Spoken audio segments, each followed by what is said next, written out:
Al is no longer a part of America when it comes to the Bills side of things, as he has completely turned on one Josh Allen.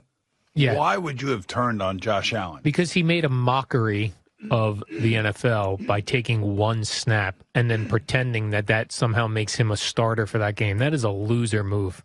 And I hope it bites him in the ass. So I agree that it's a loser move. I am not rooting against him because of that. But when you talk about Iron Man streaks like Eli Manning had, like that is a real streak. Yeah, I don't ever remember him sitting out a game or going in and taking a snap. Not only that, when he was given the opportunity to do that, he turned it down. Yeah, well, that was late in his career. He had already, built up quite the resume at that point. But still, I mean, and it does not count if you're just going out there for one snap. Like that was a little bit of political thing on his part, by the way, because it was Geno Smith that was taking over, right? Well, yeah, we don't need to rehash the whole thing there. But the point was that Eli Manning and Brett Favre, those guys, like, they didn't miss games, and this was like, it does it now. Josh Allen could have probably made it out of the game healthy. And Josh Allen is someone who, of course, he may win the MVP, but like, you sat out that game. You didn't play in that game. Lamar Jackson's going to win the MVP. Either that or we're going to have co-MVPs. I mean, Josh will get a lot of votes. I think Joe Burrow may get a couple votes, but, Lamar Jackson, over 4,000 yards, 41 touchdown passes, only 4 interceptions, over 800 yards rushing. That this season that he had was completely changed or set new standards for records. I don't care what anybody says about his playoff record. I don't care what anybody says about him playing with Derrick Henry. I don't care about any of that stuff. These numbers are historic. All right, couple of things. Remember when Joel Embiid got the MVP and it should have been Jokic again? Yes. It just felt like they didn't want to give him 3 in a row because the only other person who had 3 in a row was Michael Jordan. Like if Lamar Jackson doesn't get the MVP, it's because of something like that, where they don't want to give him a third one, which is such bull crap, but it would be something like that. Now, out of his 3 MVP seasons, this by far and away is the best season he's ever had. And nobody in the NFL has ever had a season like this. 4,100, almost 4,200 yards passing. He completed 66% of his passes. He had 915 yards rushing. He had 4 touchdowns on the ground, so he was responsible for 45 touchdowns. And he only had 4 interceptions, and he was only sacked 23 times.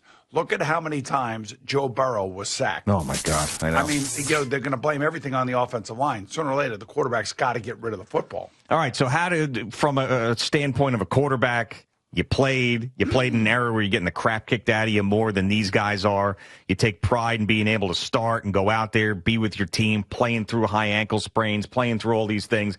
Did Josh Allen doing what he did yesterday annoy you at all? I understood why he did it. I was hoping he was going to play at least a half and put up some more numbers to give him some more credibility for the MVP vote. But I guess, Sean McDermott made the decision. I am not risking my meal tickets. So, but I mean, in that instance, then just sit out. You know what I'm saying? I know, I get it. I understand. You're not really continuing a streak. Yeah, it's not. It doesn't feel right to me. I understand that, but that's their decision, and I can't. Like, that wouldn't be my decision. Sure, right? Like in the same situation that Josh Allen were in, and the coach said, "Listen, you're not playing this week." You would say, all right, fine, then I'm not playing. Then I'll put on a parka and be on the side. I'm not going to go in there for one snap just so I continue my starting streak and then go off the field. You wouldn't have done that. No, I couldn't. I was never in that situation. But then again, these two guys, in particular, Josh Allen and Lamar Jackson, play a completely different game than I played. Yeah. I mean, they run all over the place, and I understand that that's their natural instinct to do it, and they also call running plays for them. So I understand why Sean McDermott did what he did yesterday, especially when Josh has been such an important figure to get them where they are, the number 2 seed. But when you put their numbers next to each other, the statistics, if you're not voting for Lamar Jackson, it's because you have Lamar Jackson voter fatigue. That's the only reason why you wouldn't vote for him.